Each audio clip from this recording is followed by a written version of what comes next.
No mu bulamu bw'ensi eno abantu abamu babuuza bagamba right now yandibadde obanga oba kwasaganya ati omanyi you can never predict the future but ebiseera ebisinga omuntu agenda okufa ng'ennyimba zaalina waawo ate ne mutuka mu generation endala ne muzi predict nga ne mugamba ha oyo singa akyaliwo singa kyatukola ekyo nakiraba Sarah bwe yafa abantu bagamba singa Sarah waali kati singa kyakola is the same thing kye baapplyinga ku radio nti singa radio waali naye munange ebintu bigikyuka cause even back then tulina ba icons betulabanga by then baali b'amaanyi but right now they became nuisance sijaba menyamanya but you can never predict the future. Babita Mats MC, the only coolest boy on TV, the king of the field, God's beloved servant. Olunaku lwakuna enakuzo omwezi 19 omwezi gwa 2026 omwaka gudduka gulinganga oguli mu kizungirizi gudduka okusiba kwatandise okwabannaffe bali eri abayisiraamu kale kwegamba so obondo ina kyosuubirayo not until Ramadan is done ate n'abakatuliki nyina nayo nekyabwe kyakoze kyatandise nayo kyatandise babasiizevu kale kwegamba fe twasooka ntukwenda kuza 21 mwanga gutandika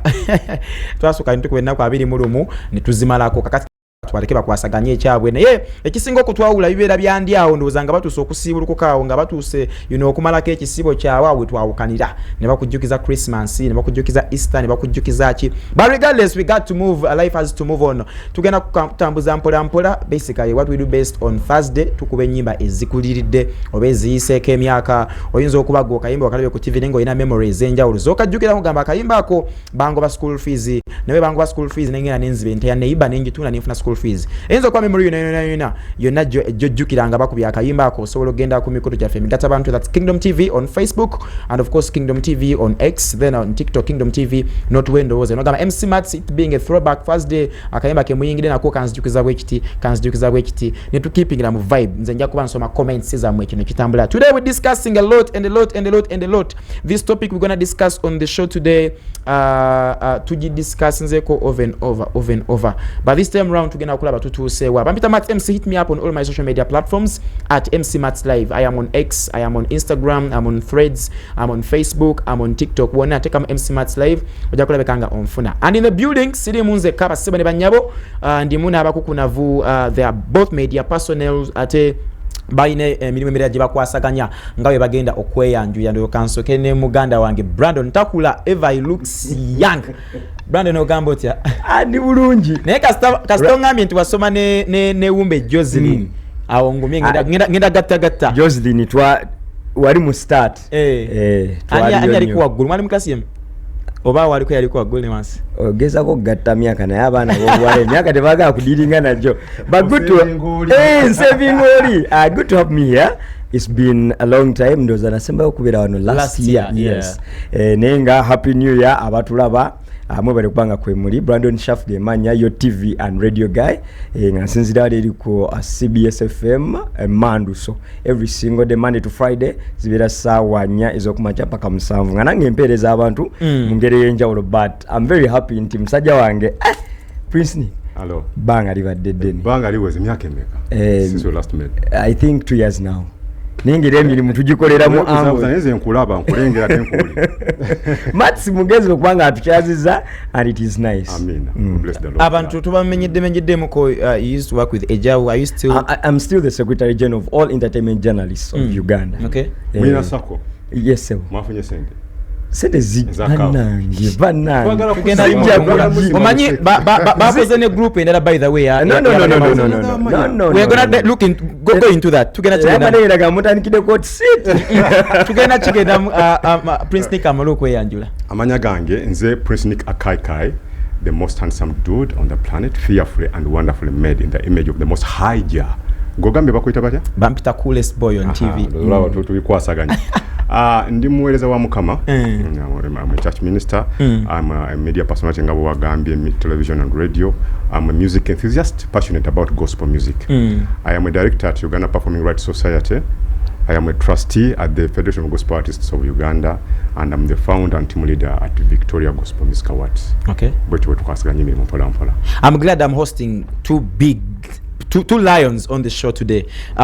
Before getting agenda wa Brandon bakoze ekibine kirera naye tugenda kubibrenga makatono nyo then tugenda mu topics no just like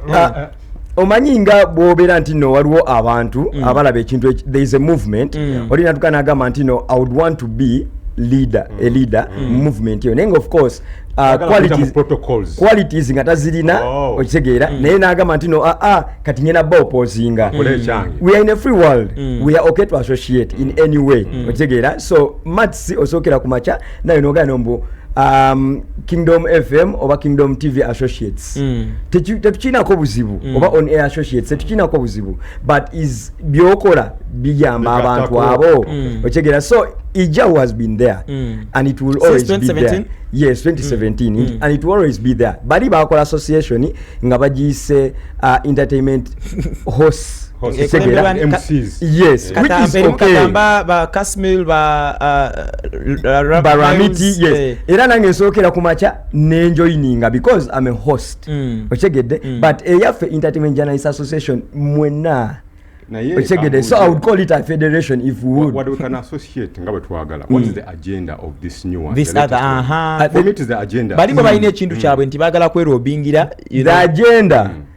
is bala bakuliride and they want to pick a few bagende. Debate also be thinkingira eno je. Anti eno tugendera ku mateeka tulina rules and regulations ezibakugira. Constitution eri valid. Eri remember bagenda ne ba registering ekibira ne bakituma limited nga kyabwe. They also have a WhatsApp group, I know. Yes. Nene berabira nti no ate government tesobola kugabira kitongole ky'abantu bakinomu okigedde yagala kabondo. Yes. Abantu abanakira ku macha ne banyonnyola sente ziragawa sako baziwadde baani okigedde so onyumidde mbagala ku lobbyinga kawe bagende. Reality tugimanyi. Bagezaako politics balemereddwa. Abamu twagera reality kyekiri tufula abeddembe abamu baresigninze ku TV nenga plan B eriwa okigede so we all see all those things but with due respect baganda bange bonna okigera fena tuli mu nsi ate tumala si yamaanyi tutuule wansi kale tuyitidde obitizi kibadde kibozibozi Prince Nick before nga tunatandika topics zaffe Viga Awards ziri zitya zimire zitya Viga Awards zitambula bulungi nnyo tugenda mu 13th edition tujja kuba ngenda kuzo mwezi 18 mwezi ogw'omusanvu kati bali mu nominations era bero tujja kuba tulangirira list ya nominees twataddemu ekintu ekipya tukita Harmony 360 omanyi gospel music artists bade batuni bayimba nnyo nyimba za mwoyo okusinga ne Harmony 360 egulawo abantu bagenda kuimba nyimba about tourism nyimba about climate change nyimba about social relations love era tulina categories zigenda kubeera nga zikola ki ziba rewarded awards zino zikulina okuzaako yeah on the 17th na laba waina awareness jibateka ku Sheraton Gardens. What was it all about? Briefly, mubumbipe omuntu asobola asoka tegera. Was it 18th or 17th? It was 17th. Twali mu Sheraton ga hotel. Try to gulawo with the national campaign, national awareness campaign on copyright. UPRS yagala kutegeza abantu copyright chechi abimbi bafuna mbatya fata abalala nafe tuyingira mu tutya mu kintu ekyo. Twali tugilonkinga officially twalina Minister of State for Gender and Culture. Honorable Mpisi Mutuzo yajigulawo so tugenda kola activations tugenda kola awareness campaigns noza emu kuzondoza eno njita awareness campaign kwange kibwakira bantu that's why you call me because ndabi poster ngegamba corporate yetagisa ku binyiza gospel yeah exactly so we launched and we are getting into the ade kirungi nti wano you're sending the message to millions of people because abantu banyinya balaba KTV than atokutambula not to come with given area ngo oyina abantu atano so kati wano nayo awareness gwanga lyonna ligenda kwanga likifuna bulungi exactly Brandon so okitumenyere ekintu kya copyright kino tuze tukyogerako over naye nze mbera nnyo mu field nayo ba gospel kikyabalemye okutegeera you know can you break it down for me gospel ali wansi na tegera what to break it down omanyi twayitiriza nnyo oluzungu mu kintu kineno ate nga abantu baffe bagala abamu tebasoma yes bajja kunyiga but a layman's understanding of wananyini okitegeera nti yes buli muntu asobola okukera ku macha n'agaana mbuka nkole ekintu nga kiri but obwannanyini gwe okugamba nti no if I wake up one day ne bagamba nombu awani wagundi just like nga bolaba abantu bagula amataka nti buli muntu agula ettaka olinaga nti noze ndi skota tabera nanyini okitegeera but oli aina written aina title omuntu aina agreement je baba bakoze depending on how yabera nanyini nti ne bwakira ku macha nafa okitegeera still courts of law zija kurelatinga na yes si ono era nono abasise abamusikidde era batukane bagamba next of kin era batukane batuula okitegeera okuconfirminga nti is it true okitegera kyobala nti no mu copyright bakulaga n'okulaga nti no after a given period of years nti obwannannyini bwono buliddayo mu public domain ng'amaze kufa ate ne bwamala okufa bamuwa emyaka aga ekitegeeza 50 years saawa zino bwenfuna copyright nga ndi nakatemba oba munnabitone you know ebbanga bwe twa agree nga bwe lituka niriggwako oba nenfa copyright yo to agreeing copyright yo yange yes. wendi siriwo yange ekyo kyono era kyovola nti nno ne bwenkera ku makya nga buli muntu akimanyi nno nze Brandon Shaff naye nga mu constitution ya Uganda sakera ku makya genda mu URSB registeringa UPRS temanyi anybody can wake up one day n'abeera Brandon Shaff okitegedde because baba tebanina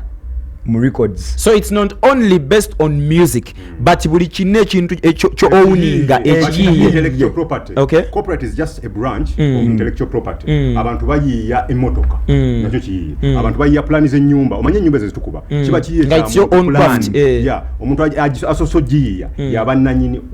wa intellectual property oba copyright okay yeah wow mwebale so kati kyova nti no kyandibadde kyetaagisa kino kyandibadde nga bookera ku makya ne bagamba nti no Prince Nick alina okulya alina okunywa bwe kyandibadde nga ba creatives bonna bakimanyi bulungi nnyo nti every time you wake up copyright yo weeri naye kati majority of them n'amanya genyini ge balina tegali copyright nti anybody can wake up one day n'akyetuuma okitegeera we've seen many of them nga balina forms ze bajjuza ez'ebweru nebagano mbu that name cannot be nogeno olanga beyongeddeko UG because liri erinnya lyalina waliyo omuntu omulala I think I copyrighted yes ate nga noli naye omukakasa bunyo nti no officially erinnya lye nono nga lyerinnya lye okyegedde because many people don't know why Chameleone yatuuka okuba nga ayongerako ku linnya lye okyegeera nti yali Chameleone yes ne waliyo Chameleone mu America kandi batuuka okuba nga registering of all things nga alina okubeera nga ali clear nti gwani Joseph Chameleone oba Dr. Jose Chameleone okigedde kyovana abamu balina ne passport zaabwe nga ziri mu mannyago kubanga ekintu kiba kikulidde ddala so I think omuntu yandikedde ku makya no copyrighting ate it's not all about music omanyi kati copyright waliwo abagamba nti aboogera ku music ndongo yokka producer fegwe tuyita producer is a programmer yeerabira nti ekyo kyayiya kyawako ku muyimbi naye alina okubanga afunamu writer alina okubanga afunamu yes olaba n'abackinga backup artist mu studio naye abeera contributing so feno tulaba project ewedde naye nga bo breaking down okuvyalira mu fumbiro bonna bagibaddeko na buli advisor yatula ku management naye abalina ku percentage ba managers ababayimbi the executive producers okitegeera nti nabo bandibadde nga bamanyi ekintu kye bakola because at the end of the day project yemu esobola okuba feedinga nga muwera a team of people so I think it is essential omuntu okumanya nti no copyright kiri munda gulinga mukagossa kasokera ku macha no creating. Thank you so much. We tugenda okutandikira basebo ne banyabo Brandon at breaking it down mbadde njagala nnyo tuleme genda mu bintu nga temutegedde kintu kiki bagezaako okunyonyola ndowooza kitegedde it's beyond what you think it's beyond music. Abamu kumwe muyina management muyina team oli okuba oli yakuwaako idea oba what and what naye olwokuba nti gwayimba n'ogamba I own full rights nanga yemugenda mu mateeka oyo yakuwaako ka chorus n'akola kino n'akola kiri sorry to tap in waliwo ne bano ba Ian Arts nti ye asiiga kipande naye ye alowooza nti nekipande okukikera ku makya n'akitunda nti that's all naye abantu balina ebipande byamwe mu ma offices okitegeera that is your creativity bandi badenga you still earn okitegeera as long as it is still in use katsoke tuumule Brandon lebo tunulira wano design zino zonna ono omuntu alina okuba nga continuing okwa earning because their works are still yes katukomeo tugenda abamu batandise okukkiriza nti no Rasta asobola okuva mu bwa Rasta ate n'asinza Mukama. Bless you man them Kopi Bly manager Ian and the entire team down at Parkyard Entertainment. Njaba kyalirako sawa yonna njaba kyalirako tuyine emboze y'okunyumya ne Kopi Bly because I didn't think of the transition, you know.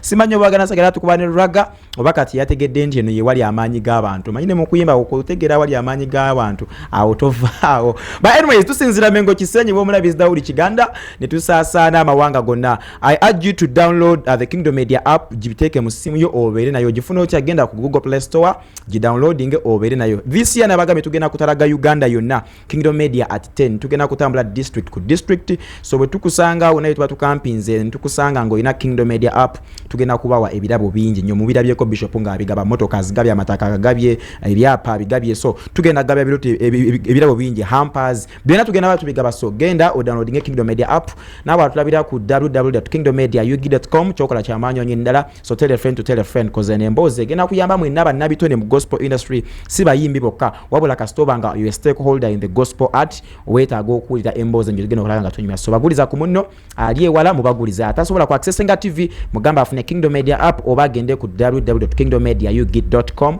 ajja kusobola okulabika nga atwotabuliro. Nkujjukiza lunch hour services on a daily Monday up to Friday zibeera wano ku Shante Focus Center. Sawa zibeera mukaga kitundu paka sawa zibeera munana kitundu. Bishop Kiganda ne Mami Cindy Kiganda babeerawo okuzikubiriza. So ofisangayo kakadde sawa ezebino jja netugwako maaso ga Mukama. Then katugo omuzadde ng'okyalina omwana kituufu ng'akyali waka, amasomero g'oyinza okumutwala nga bibadde bikusobeddemu kononya ssomero kyetuufu gye ngenda okutwala omwana. Mpoma Royal Schools ge masomero goka g'oyinza okutwala omwana wo n'otejjusa. Bano batwala abawala n'abalenzi, balina Mpoma Royal College eya secondary on A level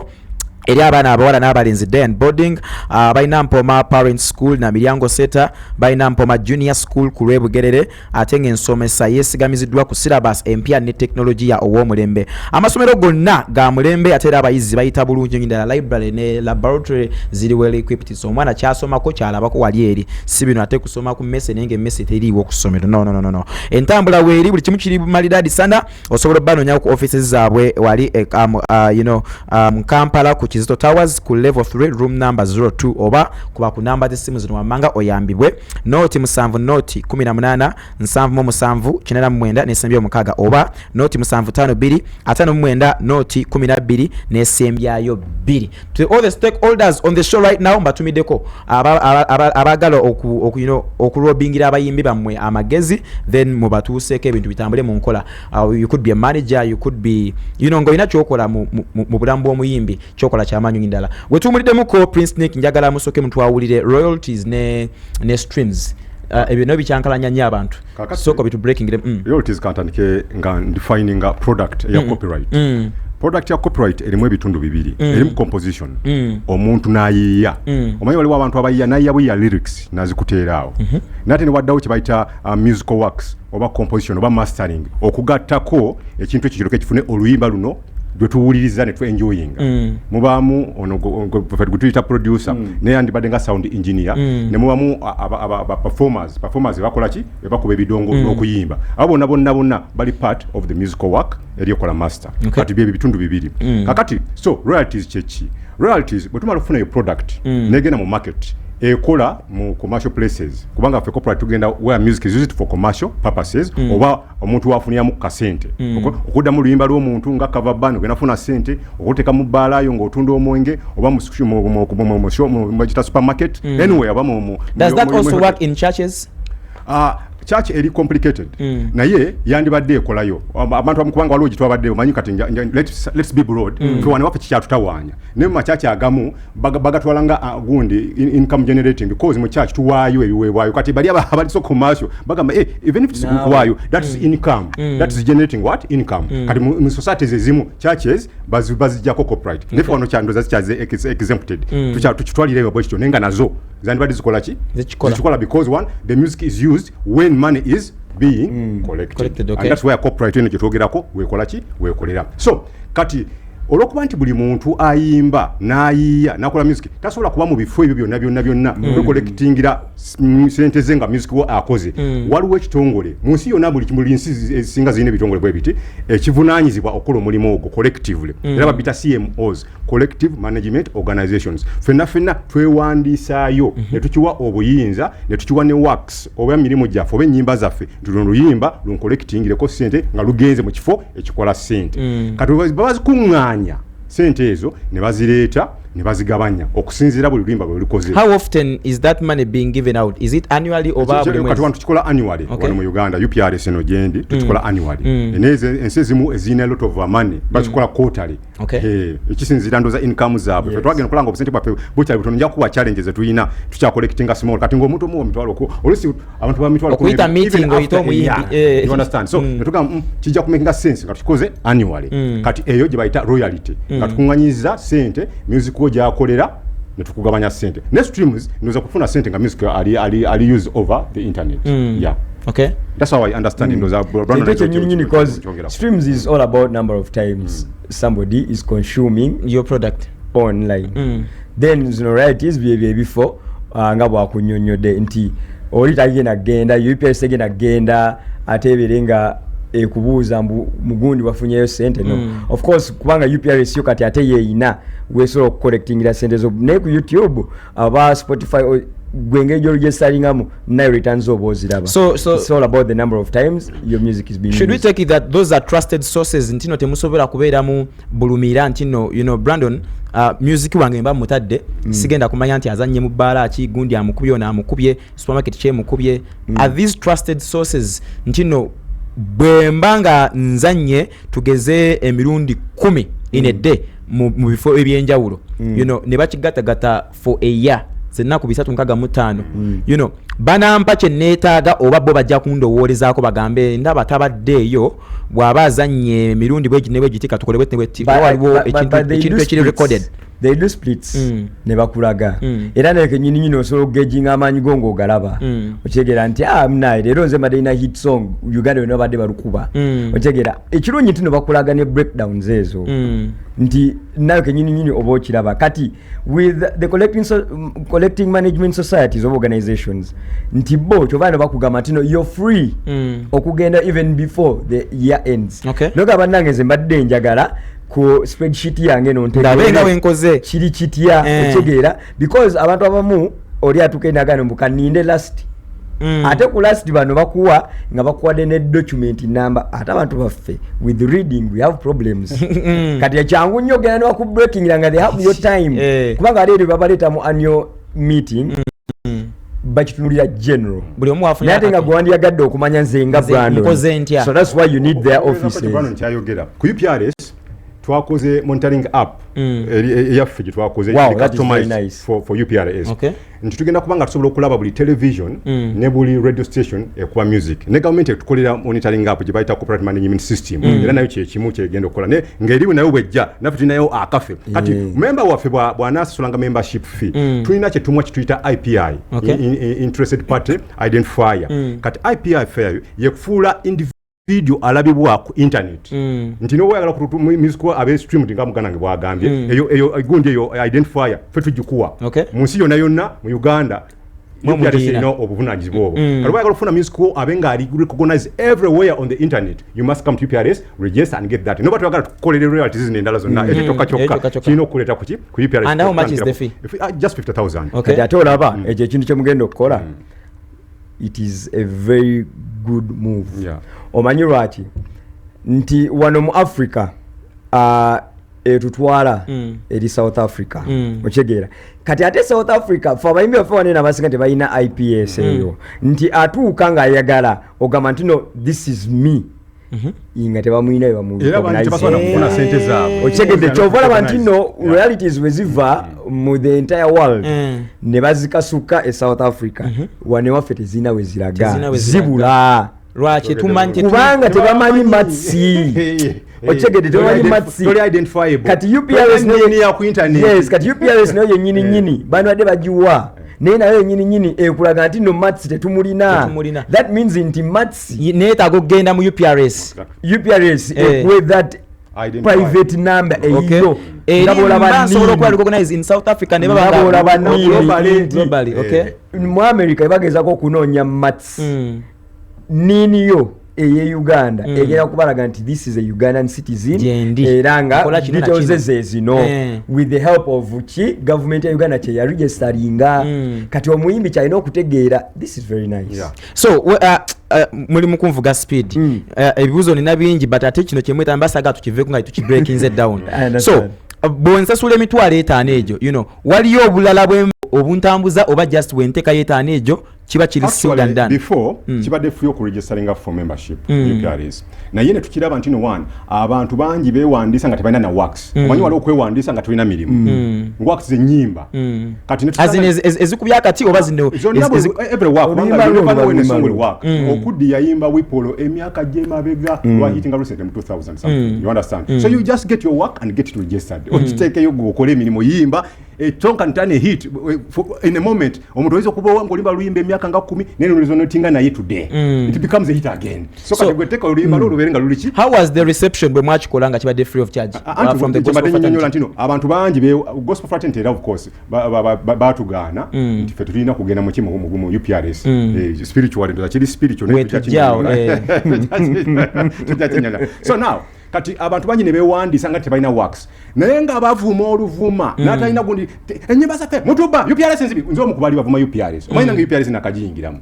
eyo kitegeera ndi mulokola nti okimanyi abalokole tetwate tubiriimu kati nange nenga mano as a journalist namale just netandika obisoma nange no betegerezanga byetaaga okutegeera byetaaga just sibudde n'obudde era bwe nabitegeera obulungi that's why I got involved nenyingira nayo and I became even a director I elected as a director so kakati abantu bangi nga bayomba bavuma ate abasinga okuvuma tebalina na nyimba naye okwa yewandiisa kati temwatuwadde ssente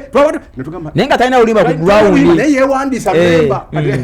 AGM eyasemba ntugamba no buli muntu agala okuba memba wa UPRS ne tukuba akalu asule ssente tugamba tusosenga ssente ate n'ekirala okwongereza okwo ne mu start wali eri mwali mwino kikola reason being abantu batya ekintu kye bayita commitment when somebody is not committed to something tebafaayo okitegeera naye kati wabanga asasudde okitegeera nga ina commitment fee kimukakatako okubeera nga afollowing up because these people try so hard okuba informing every now and then but omuntu go informing nga every now and then era akusanga ku chapter ndala alina kyakufiirwa na claiming ate sibanya luli mwatu wasimanya zali meka but singa bakimanyi nti no ayina sente ze yawaayo ajja kweteeka mu kiri nti I need to find out so owning yes so talking about owning kitegeeza bwoli bwateekayo feel gye mugambye emitwalo 5 kigenda muzuukusa alemekubira reluctant nga ono kandi nti kandebake obeerenga wulira kikoli mu studio noonya obuvunaanyizibwa obugenderako obulala bwe butya wewandisiza teekayo ennyimba ennyimba osaddeyo kati ennyimba osaddeyo funa IPI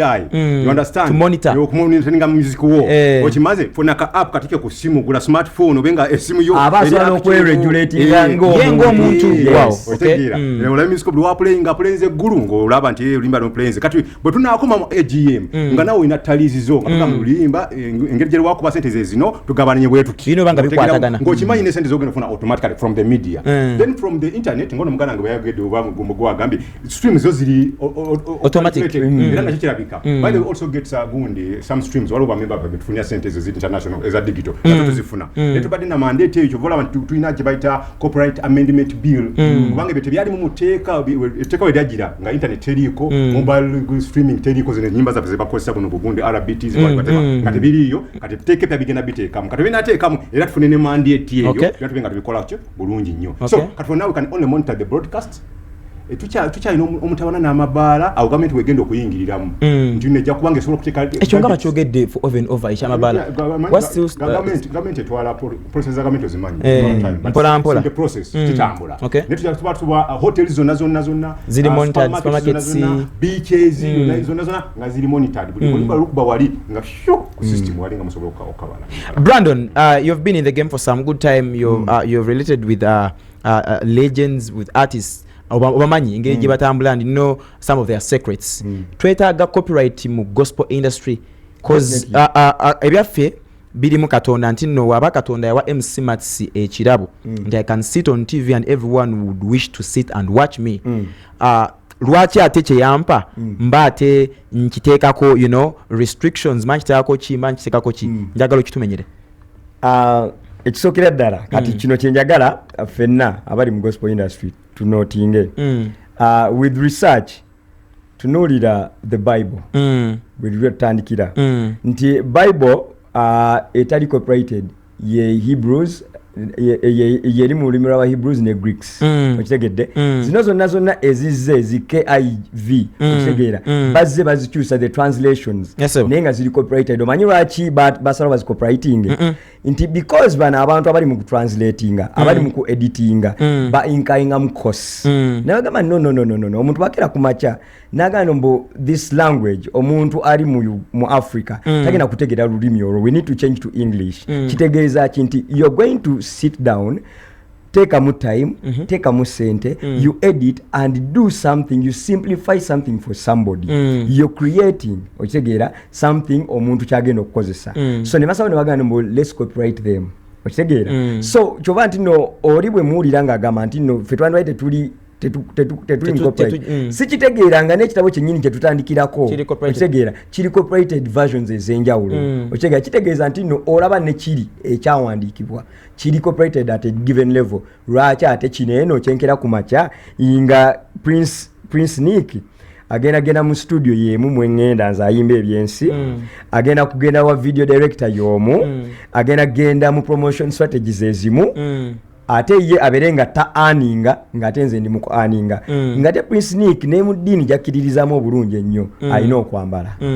kitegeeza ki talina gye bagenda muwangoye za bwerere I beg to be assisted webanga waliwo webagaba emmere y'obwerere bwe bagaba engoye ez'obwerere bwe bayambako omuntu abaana bazadde okubasomeseza obwerere n'obbalabirira then abo ba gospel artists balina kusigala eyo because baba bafuna obuyambi but if they have where they inka in course nga bakimanyi nnyo nti kiba creatinga tebakira bukezi ku macha everybody can read the Bible otegeera naye to make sense of the scripture nogamba nti no now let me sing about life after death nkiteke mu harmony nkiteke mu music omuntu oli atalina budde bugenda kusoma ategeere enjiri eyo nganze njimunnyonnyodde mu 4 minutes or 3 minutes where a pastor it will need a pastor service number okitegeera okunnyonnyola Prince Nick ono nti obulamu buno bw'olimu bulina nanyini bwo ye Katonda omutegeera naye nga temuyimbi Levikson agenda kujja akikuyimbire Judith babiri ajja akikuyimbire akikuteera awo kyokka ate Prince Nick akikozese ku mbaga ye ng'ayingiza omugole oba omugole nga bamufulumya agenti no Yesu beera nange byempiseemu birabyo okitegeera but this person is earning at the end of the day the DJ ali mu kuzannya so nze ndowooza nti even the gospel fraternity yetaga copyright because nabo bakola ki ba inkaim course waliwo the spiritual world ne reality okibya spiritual world kyo kya mwoyo okitegeera but there is a reality into this person has ebintu needs ezeetaaga sente okitegeera so nze ndowooza nti tekiba mu bubi bano abantu okubawa okitegeera okubawa mu their sweats ne ba earning something just like abantu bonna ab'eddiini they do different businesses okitegeera ezo business kubayambako ku reaching out ebintu ebimu bye baagala okukola in their life so nze ndowooza nti no copyright it is a priority that they should look at kibeere nti no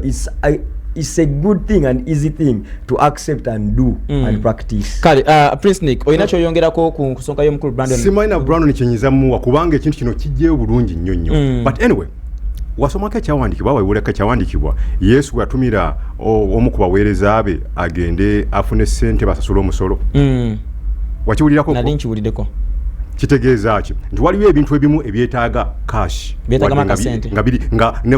ababikola ba mwoyo kubanga Jesus ndoza ye master mwoyo wemba wakuchola mu that context ye master muki mwoyo naye at some level yetaagisa ya kasente akidalinge tax nagamba omukulu ono tigende okoleki olete ovube ebyennyanja or something sente zabazija mu yakuba nazireta ne bakikolako so copyright nga bwakutegeezeza omuyimbi Bible ekyawandikibwa ekitawanya abantu kirindoza Matayo 18 ekyawa ntino muwonyezeddwa muwonyendwadde biki muwereddwa nammwe okubwerere nammwe mugabire ku bwerere I think the context awo n'abantu bakwatako kano muwereddwa ku bwerere nammwe mugabire ku bwerere kokake bajjawo neze njala nnyo okusoma ebyawandikibwa mu context yabyo so be relating nabyo biki obulungi yatajjawo nti no ekyo kyogenda okuwa abantu olina bwogenda okipackaginga olina bwogenda okutwala waliwo processes zogenda okukola osobola batuusaako ekyokoze eki kyofunye ku bwerere oba otegeera waliwo processes ezikusobozesa okuwa abantu kyofunye ku bwerere kati ezo processes eno copyright zeyamba okukolako omuyimbi nga bwegambye kati osobola okujja wano ng'oli bwerere nsisobola osobola kujano ngoli bwerere sisobola omuyimbi asobola kugenda ku stage ngali bwerere mwagala anyumire abo batanyuma abantu nga bayomba asobola kugenda mu studio n'agamba ndi mulokole n'asekerera police agamba nno kola bano ndi mulokole sabira Christian Focus Center ne bakola oluyimba oba video no agenda kusasula ki sente azijjawa copyright is one way ngafuna royalties nga batulaze enyimba zine ezaffe eza church ez'abalokole eza gospel zigenda neziyimbira mu bifo ebikola sente copyright egenda where the music is used for commercial purposes zikolera mu supermarket ngogula wana music akakubesa ko music gospel ogeze mu hotel kwewaamu you know ka music akali background bakola sente ku radios ku television ngamugana ngo bayagamba DJ natuulawo ku seti nga DJ asasude milioni nenga agenda zanya nyimba zo nekati bofuna atenga sina kyenfunamu yale nnuma kati tukuyambe gwe enjala emekuluma onyume otunyumire otuwe ekyobwerere kubwerere mindset yo esigalenga eri active and sober okusigala ngo gamba nti munai kantuule abantu balina ebizibu bye bayitamu let me create kubanga nawo okimanyi bunyo nti no embeera ogiyitamu okitegeera naye tosobola kugamba nti gwosuza enjala kati olowoleze Brandon banange oyo Brandon ali bulungi eggulu ye yaliyitamu olina okumucreatingira okumujjukiza kiri nti munange ebyo byonna byolina byambuna naye waliwo life okitegeera so it needs you to have something okay so I think katu yetaaga okuba mu copyright okukiddamu katumuliremu awo wetukomawo you know Brandon anicho kyabadde anyumiza nti no you can be an artist nenga kitufu dala you're ill you're bedridden nenga ate personal number you can DM me if you have Brandon is or in Prince Nick you can DM us or you can tag us on X that is Kingdom TV question ye jakola bekange etuka but still we are live on Facebook Kingdom TV gwa tusubwa osobola okutulaba era you can impose your questions there njakola bekanga nzisoma ku topic zona zituwayizamu cause tuli mu kwogera ebigambo bingi simanyo bano budde buna atumala but we having a lot cause copyright it's broad toina ngiri jo inza kuchimalayo in one day or in 2 hours so if you have a question out there oja kiteka mu messages oboja kiteka ku comment section tujja kigira obo enamba yange you can DM me ekintu kitambule still if you have our WhatsApp number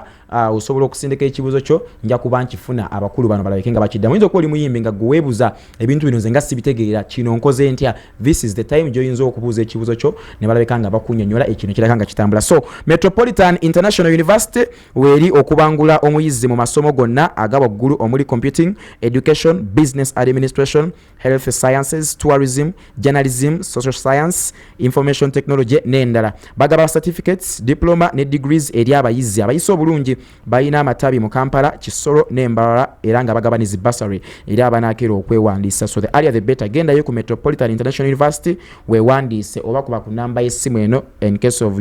any inquiries 0772 561957 noti 772 atano mukaga 19 atano mu 7 mengo kisenyi bwe tusinzira ewa Bishop Kiganda ne tusasana amawanga gonna yinzo kubuza Kingdom TV esangibwawa still nkujukiza on the 28th this very month wagena kuberawo singles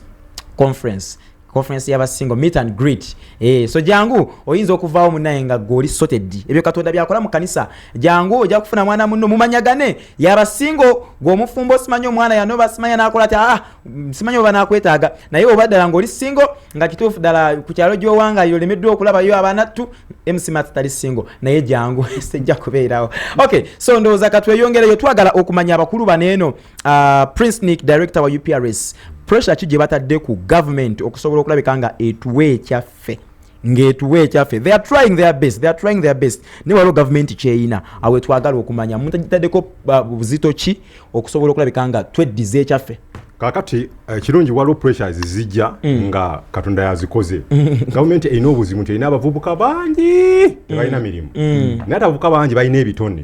ng'ebitone ebyo singa biba bikwatiddwa bulungi nnyo nga biina royalties zabyo nga ziri collected copyright ngeri enforced government ejja kubanga emaze okusalira amagezi ekizibu ekyo kati nno tugenda kukola kye bayita mindset change oba awareness campaign eri government tukitegeeze nti government oyina abaana bangi nnyo bayimbi abaana bangi nnyo bayiiya omanyi nga bwetwagambye intellectual property nene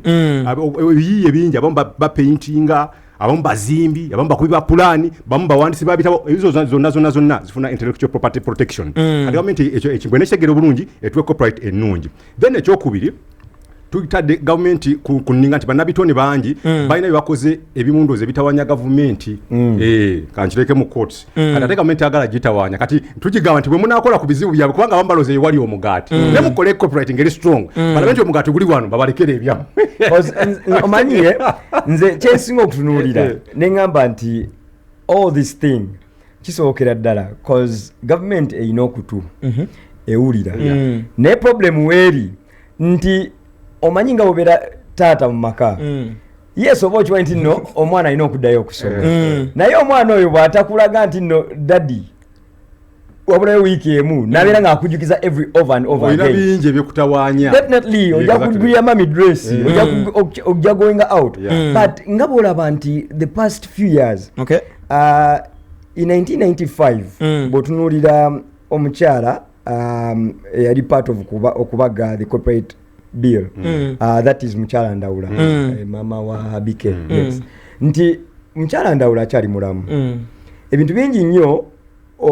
omanyi mulimu bu clauses manyi balooya bagezi mubamu bu clauses buba butono nnyo obuba bwetaaga just okupolishinga okugyayo ekintu clearly because now the government listens to people who speak nga ba laymen otegeera kyokka nga ate mulimu abantu abakugu nti badirector ba UPRS yes bakimanyiiko otegeera but si basukkulumye mu kukitegeera kyonna so there are people twaluzinga yali I think the speaker Olanyabe bamu kubaate Jacob Olanya yes nti let's not wait for n'omukyalo oli okuba naye ng'avudde mulamadi tutandika okuregretinga let's utilize her ng'akyaliwo nti olaba last year the pressure was there and you saw nti no baatebolinga emirundi ebiri mu parliament otegeera the more we show nti kino ekintu kyetwagala ne tuva mbino nti handouts because now every artist every creative abagenda ku the power that be ekituuka yeri batwala ndowooza zaabwe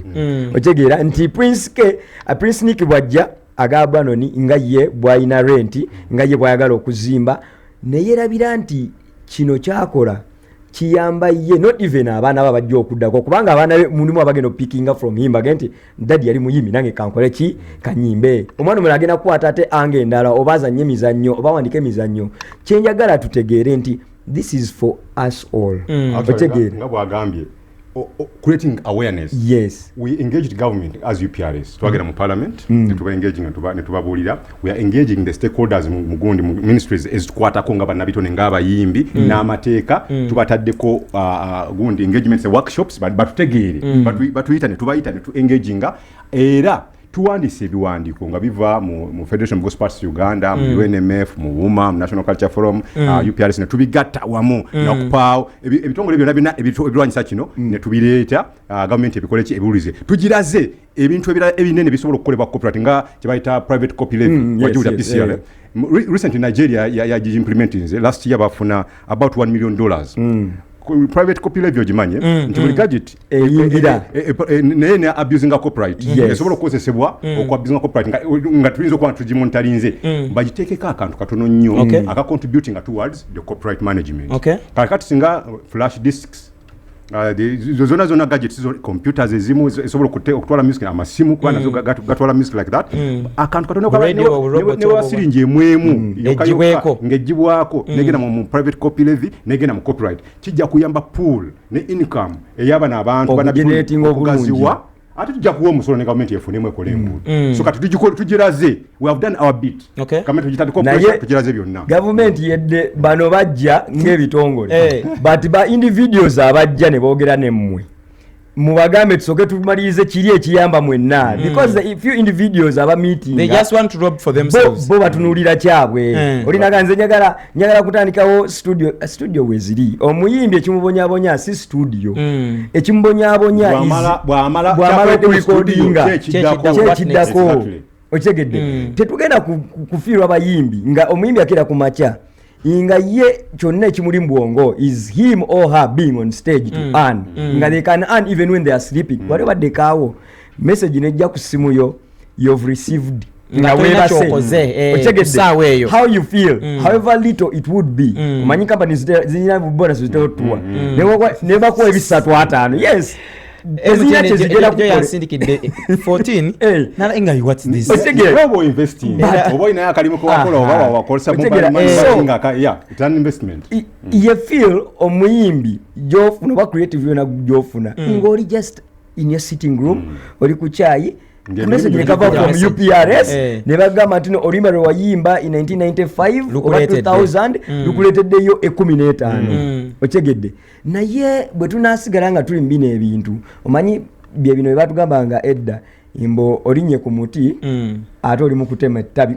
oyimiridde ekitegeta nawe ogenda kugwerako definitely ndi wano gw'omuyembe ogulaba ogukutteko naye ate kati otemye ettabi ogenda kukola otya okudda wansi ogulye bulungi kati abasinga aba creatives abali mu kumiitinga abantu baneeno biwali problem obutakanyabwo ne Prince Nick obutakanyabwo ne Yoyo obutakanyabwo ne Kenzo n'abalala abali mu positions ez'obukulembeze tubuteeke ebbali tusoke tunulire ekintu ekitutwala mu maaso omanyi yes the big picture nti oli akugamba nti inze ndi bulungi naye gwe okubeerawo obulungi ng'osula mu nyumba ye glass nga neighbor wali bubi kitegeeza naye toli bulungi anytime agenda kujja breaking into akubbeko ebyo ebibyo so singa fena tufuna ekintu nga fena kitugasa nga it doesn't need Brandon nga an MC okera kumacha alumbe Mats because yet aina sente Mats aina kumuuza kintu kimu is your corporate doing well nti ye oba nedda nti tukoze tutya labo kulabikanga nange mbera happy nti no esawza kakati in different countries omuyimbi akera kumacha nagena mu bank naye nga tasinze eyo kyapa kya ttaka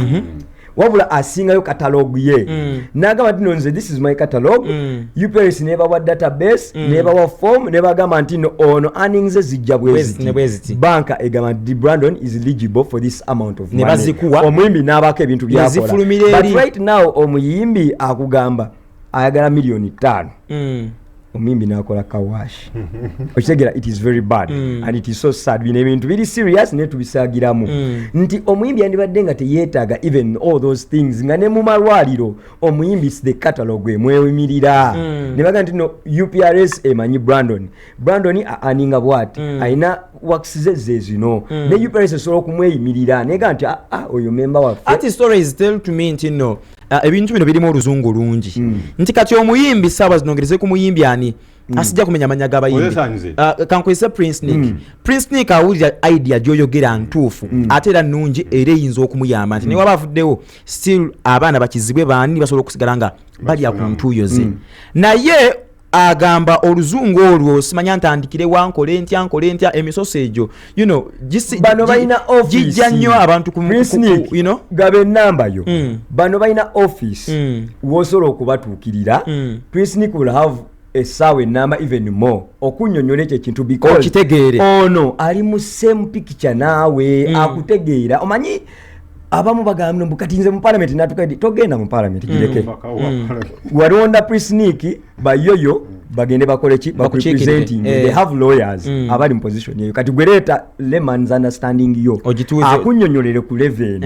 nti Brandon olaba kino ekikuti yange ogenze vote ne vote kijja kukola but bokola vote ne vote it will work because akikugamba mu practice yennyini gy'olimu okay mu bumpimpi Brandon n'okwongereza ku Brandon kyagambye nga nenda batugenda gibawa mwekuŋŋaanye mutuyite tujje twogera Oluganda we muli kati mwekuŋŋaanye mutuyite tujje twogera Oluganda Prince Nick ne wabeerawo abagezigezi guno omulembe gw'abajenzizi ate gulimu abagezi nti ojja kusanga MC Mats muyimbi wa gospel mulungi teyayitako mu ssomero wabula afunyeeyo eyeeyita omugezi agenda omutegeerera agenda omugamba Mats mwana wetukola bweti ebiyiye byosobola obbiryako singa omuntu oyo antegeerera at a particular level ne biyitamu at a certain point etuuka pathways omuntu oyo asigala akamula entuyo zange oba kisigala kiri kunze ebyamateeka birimu okwetegereza ennyo kyenjagala otegerezeko ne baawukana oli nagenda ne YouTube channel nasigala nga akyanfunamu kati ekyo making sure nti nofuna babiri nga besipayinga okugamba nti ono buli kyakuleetera ng'ogendewo omulala kino kiri because you know this abanyi byafu bambi witness it kubanga bw'anaakikola ne yeewandiisa ebintu nga bibye bigenda kuba bibye oli serious ajja bikutwalako we have seen gospel artists abayimbi ba gospel bangi bambi of old abayimba ennyimba sawa nakati balukuba olita mumanyi naye nga akayimba kawa abantu omukisa osanga abayimbi mu kyalo abamu bavaako abamu basiimuuka tebalina ssente tebalina kyakulya the richest gospel artist gwe twana tulina kati saaza kati yanadde omukyala Judith Babiri naye nga bw'okinyonnyodde nti somebody yajja n'amutegeerera mu time za callback tunes Yesu bera nange mama all those songs they were platinum hits nti n'abantu and they are still hits definitely nti natuka koko time nembuuza ku some company ye bali bakoseza nga agent ne bagamba how much was she earning by then ne bangamba nti bamuwa I think bamuwa 16 million etegedde but that is huge money by then not even by then nekati omuntu bwazikuwa is money zogamba no sent but remember omuntu ono akwadde sente is a one off akusirinze kati wakuwo yasigala akozesebwa nti ne Brandon gwe bazadde eggulu agenda kumuteeka mu ssimu ye tabimukwatako tamanyi bagenda mutema 500 or 10 okyegera kati ne mugamba nti by that time bali batema mmeka nti bali batemanga nusu 250 ng'omuyimbi pasayidi ye buli baluteeka mu ssimu okyegedde because they were paying I think monthly nga bakujjako 250 but how many people were using her songs ng'osanga n'omuntu mu ssimu ejja ng'alinamu ennyimba nyawo omukubira kati awulira yisubira nanga omukubira ddako okyegedde nga kitegeeza nti omuntu ayinza okuba asasula 10 omwezi kati nga bangamba nti Judith Babiri yalina kubanga meant okufuna nusu 65 okyegedde pa omuntu nembalabalamu matsa okaculaetayo abana Uganda katumanyi tubale minimum n'Uganda emitwalo 2 gyokka how much would she be earning every month My God. Kakati okongereza kwekyo olese no kijja bulunyo okongereza kwekyo abayimbi bafe bangi abagospa era kino kanki bagambe kubanjala tweyambagane waliwo companies abagulangako music one off you understand ezabakasibu okulezedda okitegedde ne batunda copyright yabwe kankiite bwentyo mu butanwa era nakyo kankiite bwentyo mu butanwa olwokuba bayina excitement bayina obwetaavu ne babanga abali cheated zinganyiza nti endagaano ezo ezimu zigenda kuddamu okubeera revised. Wow. Okitegedde kati omukyala goyogeddeko oyo anyiga emitima something Josephine kati ayinza okuba naye omu ku abo nga yajja n'atunda oluyimba lwe ebiseera bazitundanga $5 million mu kitundu million 2 naye ng'oluyimba olwo lusobola okukolera ssente buli mwaka. You understand? Nkosa is a figure okola ekibale kyama buli mwaka lusobola okukola sente ezo naye olwokuba nti walina obuzibu obwo nga ne ignorance wetu tomanyi royalties bikola bitya kopera tomanyi n'osayininga omuntu yina alufuna kati bo sente bazifuna nze nagenze nenonya Judith Babiri ennyimba zonna enkadde ku channel teziriiko zirawe ziri walala segedde kati olwokuba nti bonna bakikola ignorant waliwo abaali babategeerera ono nga bogambi nonna bazimu so mujje mulabe desk yaffe nze tulinayo gospel desk nze njitula kubanga nze nagenda with the interest of the gospel fraternity tujje abalina challenges bwezityo tuzikoleko endagala muzikoze nange nalina group gye nali nyimba nayo bagita Echoes of Grace naffe twatukoze ensobi bwetu efanako bwetu twagiterezeza waliwo mami yagulanga music awo yatukola bulungi ebiseera ebyo naye bambi watukola bulungi mu ignorance kandi kati waliwo okumanya okoze eki okuze we are born again tukome tutegeeragane there is this thing chinuma every now and then nti omuyimbi over any creative they call themselves professional at only one moment when you call for booking that's when they are professional that's when they speak the professional language nagamba nti ekyo tekijja kusoboka yogera ne manager that's the only professional angle yokka but bino byonna ebintu bye bakola bo bakola according to their will how they understand kati kambabuulire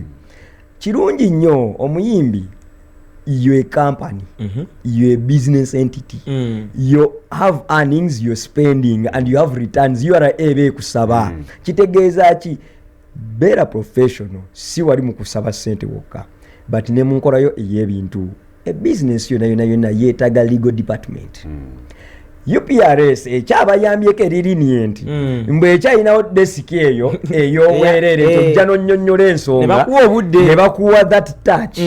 okyegere era tulabyeko abamu bagenzekoko ne mu kkooti okubayambako naye there is that time egenda okujja ng'eri hard nga copyright eno emaze okubeera ng'eri amended mulyoka ate muboneebone ate okusooka okuddayo mu UPRS ate mu following ejja kubagamba terina time, so it is high time right now you go professional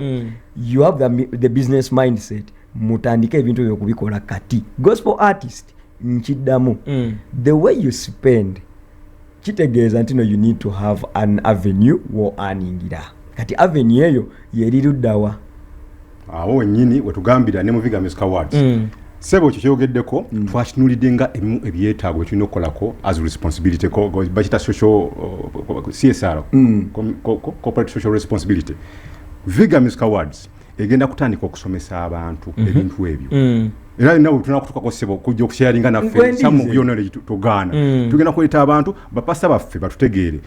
gospel artist yani beyond the song you have done that fune abantu abasobola tutegeeza ntoyinza okubanga oli gospel artist ate you earn commercially. You understand copyright omulokole ekukwata ogikwasaganya otya nosigala ngo kya relevant mu church ate neno ngofunayo obalancing otya ebintu ebyo fenga mu Viga Music Awards yemu campaigns ogenda okutandika ne Harmony 36 eginayogeddeko omwaka guno era tubayita omuna muri emisomo mutuyite owa mwe mutuyite fe tujje ejemuli katumenyeremu awo nga tumulamu kansome comment y'omukyalo ono agitede ku Facebook amanya Livingstone agambye ebya ministry kati bisigala mu church zaabwe muyimbi ki mu Uganda gwoyinza okugamba kumuwa amafuta ajje awereze najja abamu bayina ba managers so gwafuuka mulimu era ne copyright byonna kyekimu oyo tali surprised nagamba kyetaagisa kuba aba gospel artists not gospel ministers byanjawulo gospel artists and gospel ministers tugenda kumwiramu awo tukomaddemu akadde tusigaza katono this our last segment musheno twagala twakulinga ebintu bingi Brandon wetumuliddemu nga upcoming artist agamba copyright tegenda favoringa nnyo ba already self-made artists tegena bafevalinga nyo nti boba upcoming artist abatalina mu asirizi oba oli awo you know getting a hit song ekyo nayo kirala oyinza okuba oyina ennyimba 10 nengo kyali upcoming so kuba akayimba akagenda okuyayanira okuba mu bbala kakube mu supermarket eno kakuberi sada tosobola okufuna mu sente nakyo kirala so olinga abuuza tekigenda kukolera abayimbi abali already self made abali established already ensibe etegedde kati omanyi we twagendedde wali mukumula twogera ku business mindset nga bwolaba company zimeruka buli lunaku okitegeera nti olinaga nti company yange emazeyo emyaka 2 ne wabawo company ejja ne taking over ne wangula na award ne waga no best company this year nenga a company ewangude ya myaka 5 ngeri badde over 20 years njaka kumuza mumanyi na mutegeeza nti the creativity differs gwe kyoyinza okukola is doing good music. Good music yoyo bw'omuwaayo abantu omanyi emmere bw'ogisavinga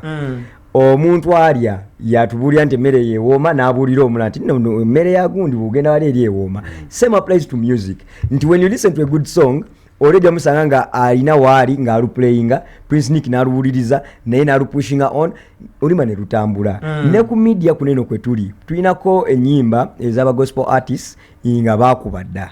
ne tubeerako n'abamu nga baatandise ne tubeera n'abala nga bali awo wakati but bonna ne bafuna airtime oyo ava ku ki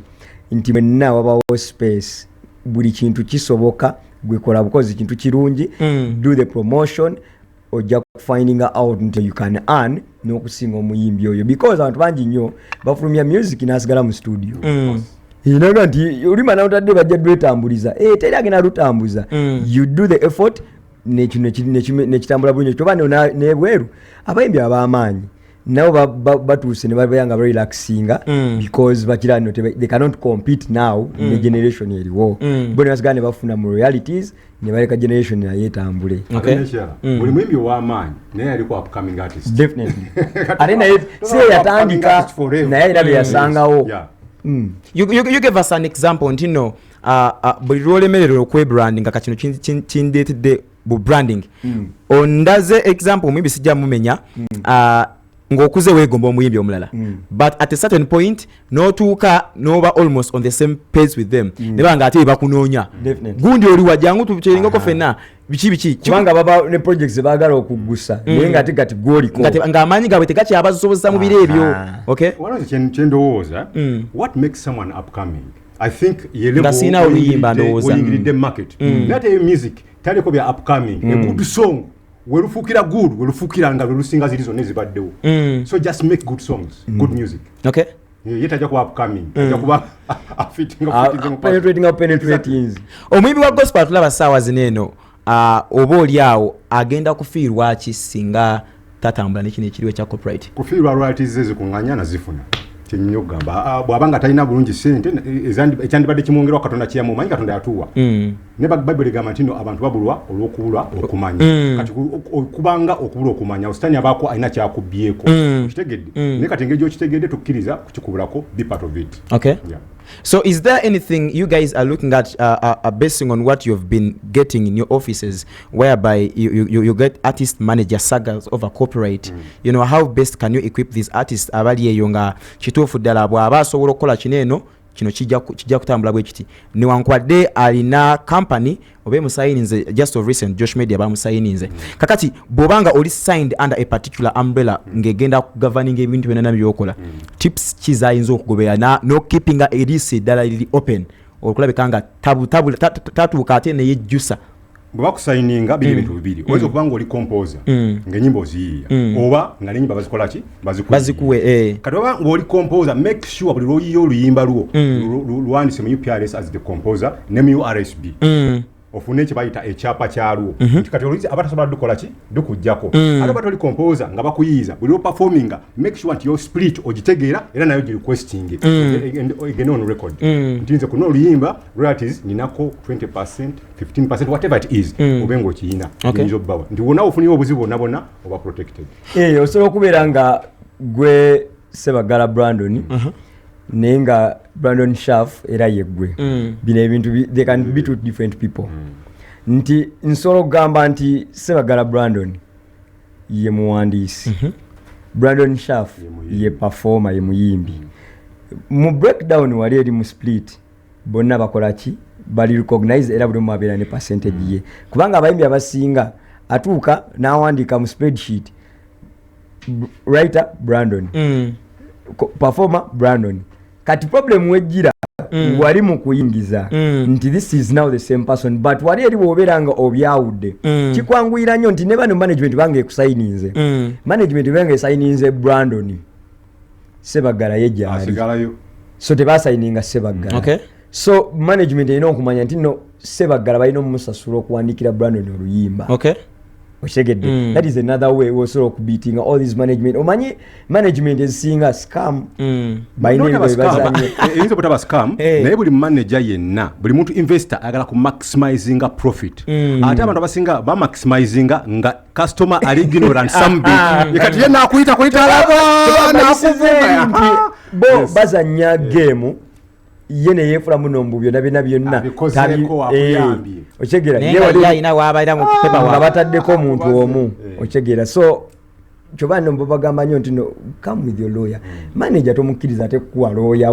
we yabakunyonyolera ate tamu so kiba kitegeeza abantu babiri bategeera bagenda kutegeera cause wemba nze manager ndese lawyer gwentegeera tusobola okuzanya gundi awo era bamulese kuzanya talina kyakya bamulete bamulese kuzanya kana kyeri kinagamba nti funayo owokubiri ng'omala okufuna kino ng'odda wano kino kiri kitya simanya ani yagamba abantu nkiraba nnyo mubayimbi nti they can discuss such businesses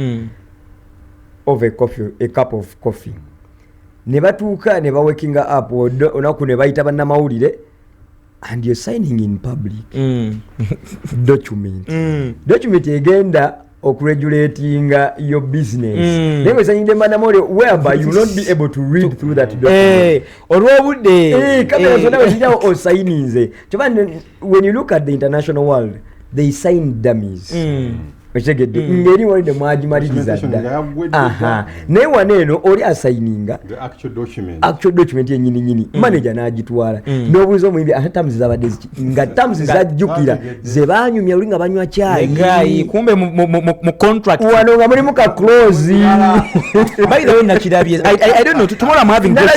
Josh Media nga bamukwasa the contract. Yes. So I didn't see him read through. Kyasimanyi nti noba bye bayogera ne guy bye biri mu contract ngena kimubuze ncha kuba nale bamukwasa ekintu n'akiteka mu kamera kino bakimpadde awebenge kusiba ngale bakuletedde empingo tofuddeyo kumanya nti ate kapala zabadde nyingi muko Josh Media wegendereze. So can it be revisited? Zisobola okuba revisited naye ogo mulimu mulala kubanga oli yeetaaga kirina kati okukimukyusisa eyo kati ebeeze nga breach of contract kubanga ogenda gana okola ekintu oyinza okubanga okwekyangako muli bakwogedde bagenda kupenalize tomanye. Wow. Very careful. So it's not an easy thing. So ekitegeeze bako contract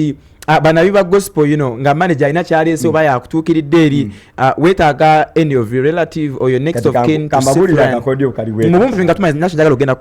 when somebody brings a contract to you nga mukkiriziganyiza biki wano we bakkiriza nti kati nzikiriza onsibe contract eyo ne mu constitution bakukkiriza contract okukola nayo for at least 48 hours. Okay. 48 hours siza kugenda kujebakira gisome 48 hours webuze amazimbo Prince Nick yarese diru nsava naye golaba kiwano kati kano kategeeza kyakawaayiro matsi wakugamba nti ono sitegeddeewo ate tokoma ku matsi muveeko genda ku mulala at least obere brains nya ezikulaga nti nno waliwo obuzibu kati naye bwoddamu okumiitinga Prince Nigonga naye kati kanoko tukajjemu kuba kati kaganye sikategedde kale no nga tumaliza ndoza mu tikitiki njeka ekya corporate tukisumming up how best can you sum it up nga tumaliza tudde ku kira corporate njigalawo one Bible yagamba nti no people perish because they lack knowledge twekumire nnyo mu kumanya kati wango oli artist ebintu bitulya byonna ku kyokola bitegeere kimu ku byo ye copyright kikulu nnyo kati mugitegeere bwe bato gitegeera yitaba gitegeera bagikusomesa nga tubadde twogera wano fetuli I'm offering as myself but ne UPRS enyinini ejja kujja esomese era ekyokubiri buli muyimbi yenna gy'oli tegeera nti obalancing otyo obuweereza ate ne commercial aspect ey'obuweereza abo eri obitegeere bulungi nnyo obikole n'obuvunanyizibwa sagala onyize bataata ate ngo ogudde nnyo ate sagala ogwe nnyo osibwe kiri so balance the two naye wandika mu UPRS ojja ofuna cooperative engeri recognized. Omaliza otya Brandon? Nze nja kwogera ekintu kimu nti weetaaga obwannannyini kikulu nnyo. Olaba abantu olinaga nti oli yayingidde ku ttaka lyange decimals 2 bajjayo amajambiya naye nga ku decimals 2 osobola kwebakako naye kitegeeza ki nti anything and everything that is yours must be yours. So copyright it, registeringa beranga okirina omanyi it's not easy money nti once you register now you get tomorrow just like how you're growing nti tewatandikira ku myaka 3 gyolina otegeera ozze okula naye ng'olina ebiruubirirwa ebyo bibira long term otegeera kyo banombo batandika otubuuza from nursery what do you want to be a lawyer, what do you want to be a pilot bwetuka mu P7 what do you want to be nonengoga teacher otegeera ng'ojja gwe kati otandika okweregulate ngoga nti kati awo sisobola wano otandika okunoonya channels so with corporate already kiba wakuba bayo waggulu nti already that is your earnings zizo otegeera nti nebwokera ku makya noga nti kati omanyi music muvuddemu you still earn because corporate yo gyeri and your art bakyamukozesa. Okay. So nga tumaliriza you're trustee at Fagau ekibina ekitwala bimba gospel mu ggwanga Uganda wali sense nawulako emabega ezajja 200 million shillings. Yes. Sente ezo mwazigaba zikyaliyo bagenda zifuna batya sente zaali zinogera mu sako newe bazituwera nga sako tena bakuba formed but now yabadde formed and I think secretary ya submeetings ebiwandiko mu Uganda Microfinance Support Center so zigenda kujja ba member ba sako za sako amanyi sako bezikola kwewola nezidda mwewola ne muzaayo so bwe batoli member wa sako tebikwatako onofuka member wa sako nina ze nawula ze bagamba ez'okulyako obulize baba abayimba gospel creative artists bajjeke na anti bwe bateeka gundi olukuŋŋaana olwo twalimu microfinance support center yaluwagira kati abantu abajja babawa ssente z'okuba facilitating ezaali zaako olwo zaakoyo zaamu nezigwawo tewali zasigalawo nnyo kye siri muwanika muwanika yinza okuba nga naye nga kyemmanyi zaakola emirimu gyazo era zaaliwo. You having a night that happens every first and third Tuesday of the month, Gospel Unplugged awo ku National Theatre. Omanyi banga ddene nnyo nga balako twagala naffe obufu bwaffe tugenda ne twewaamu keeko ba gospel artists bwe mumitinga ne ba social media ba media people ba social artists bamwe bonna kyekyo baviga award winners betubadde nabo kuba emyaka gyonna gye mabega weewo olwakubiri olusooka n'olwokusatu mu mwezi kwabwerera okuyingira nga you enjoy music, network and have fun. Mu awards za Viganze bangobamu batya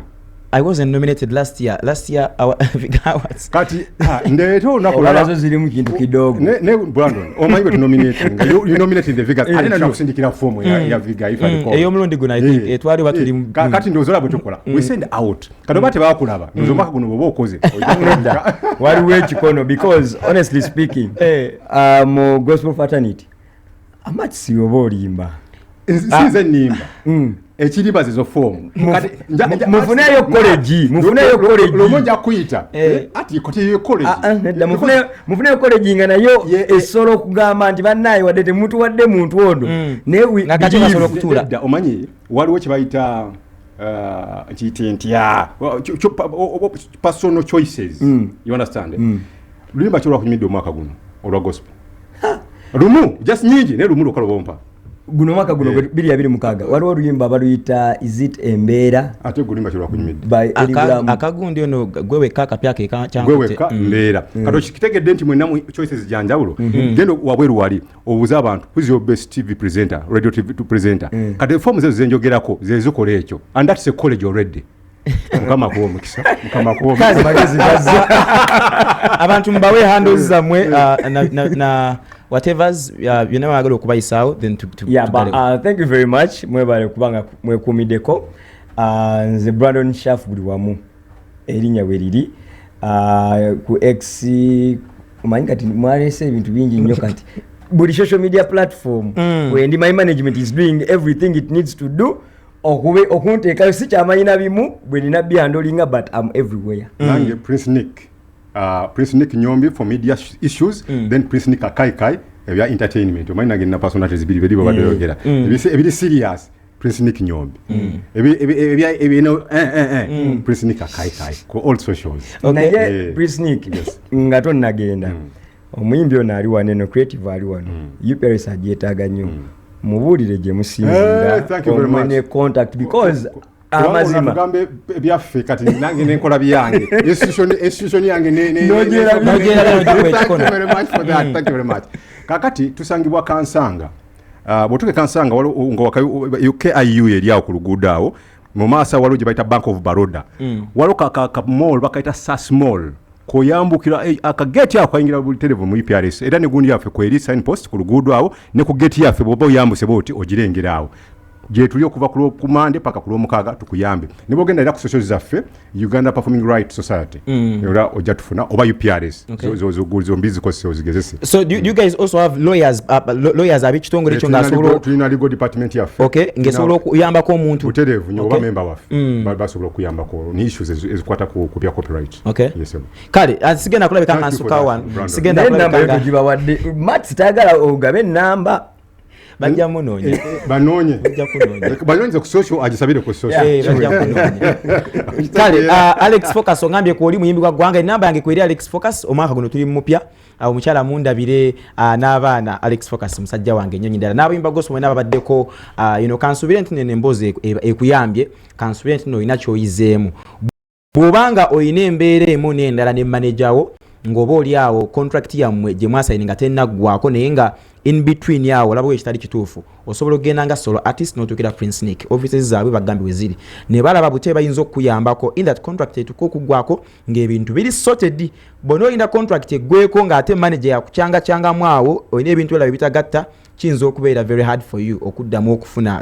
ebibyo so bw'oba olina embeera ng'eyo ndala bimba fa ba gospel kyotategedde osobola okunnoonya mbeera wanene ku KTV osobola okujja nonnoonyaako nenkutusako abasajja bano ne bongera okunnyonnyola ensonga ezimu oba endala olunaku olw'enkya tosubwa